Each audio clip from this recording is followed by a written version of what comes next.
Менің аты-жөнім Азимбек Самина, Абай Құнанбаев қыз.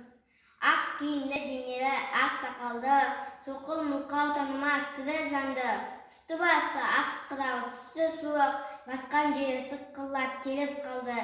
Дем алысы үскірік аяз бен қар, кәрі ұйқыдан қыс келіп әлек салды. Шұшпадай бөркін киген оқшырайтып, аяз менен қызарып ажалланды. Бұлттай қасы жауып екі көзің, басын сілкісе қар жауып мазаңдалды. Борандай бұрқ сарқ кетіп толданғанда, алтан ақ удай шайқалды. Әуес көріп жүгірген жас балалар, беті қолы дом болып үсік шалды. Шүйде мен тоңға баттап киген малшы, бет қаруға шыдамай теріс айналды. Қар тепкенге қажымыз қайран жырғы, титулы қылуына азап қалды. Қыспен бірге тұмсығын салды қасқыр, малшыларын қор қылма итке малды.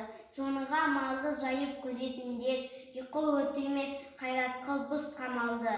Ит дегенше қондымай қанай жесін, қыз жіберіне антылған кәрі шалды.